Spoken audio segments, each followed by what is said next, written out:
स्वामींना एका मठात कोंडून बाहेरून भले मोठे कुलूप लावणारा जगातला पहिला माणूस कोण?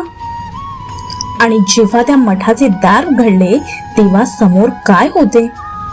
18 मार्चच्या आजच्या या भागात पहा चोळंबे गावातील एका अहंकारी साधकाची आणि स्वामींच्या अद्भुत लीलेची कथा. नमस्कार, श्री स्वामी समर्थ. आपल्या नित्यस्वामी दर्शन या सिरीज मध्ये आज आपण स्वामींच्या गर्भहरणाच्या एका अनोख्या प्रवासाला सुरुवात करत आहोत. स्वामी समर्थ कुठेही अचानक प्रकट व्हायचे. मंगळवेढ्याजवळ चळंबे नावाचे एक छोटेसे गाव आहे. तिथे रामदासी बुवा नावाचे एक साधक होते. त्यांना वाटायचे की आपल्याला परमेश्वराचे सर्व रहस्य उलगडलेले आहे आणि आपल्याला देवाचे दर्शन झाले आहे या भ्रमात ते गावात हिंडायचे. लोकांच्या मनात त्यांच्याविषयी आदर असला तरी ते इतर भक्तांना मात्र तुच्छ लेखायचे. स्वामींनी ठरवले की त्यांचे गर्भहरण झालेच पाहिजे आणि एके दिवशी स्वामी अचानक चळंबे गावात प्रकट झाले आणि थेट रामदासी बुवांच्या मठात शिरले. तेजस्वी स्वामींना पाहून बुवांच्या मनात धडकी भरली, पण मठात येणाऱ्या इतर माणसांसारखे स्वामी आले आहेत असे समजून त्यांनी त्यांच्याकडे दुर्लक्ष केलं. मध्यान्ह झाली होती.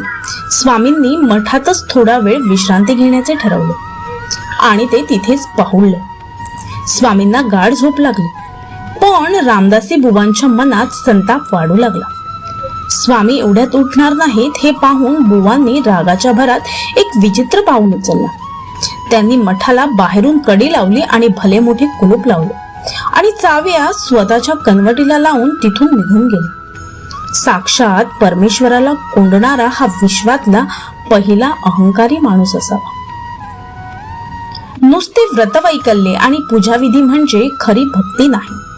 जोपर्यंत आपल्या अंतःकरणात देवाचे नाव घुमत नाही तोपर्यंत देवाची प्राप्ती होत नाही. नामसाधना हीच सर्वश्रेष्ठ भक्ती आहे. सद्गुरू हे मानवी रूप धारण केलेले साक्षात परमेश्वरच असतात. जेव्हा मुखात मंत्र भरले नाव असते तेव्हा कशाची भीती वाटत नाही, कारण स्वामींनी आपला हात हातात घेतलेला असतो. स्वामी म्हणतात, भिवू नकोस, मी तुझ्या पाठीशी आहे. मठात कोंडलेल्या स्वामींचे पुढे काय झाले हे पाहण्यासाठी उद्याचा 19 मार्चचा भाग नक्की पहा. कमेंटमध्ये श्री स्वामी समर्थ नक्की लिहा आणि भिवू नका. स्वामी तुमच्या पाठीशी आहे. श्री स्वामी समर्थ.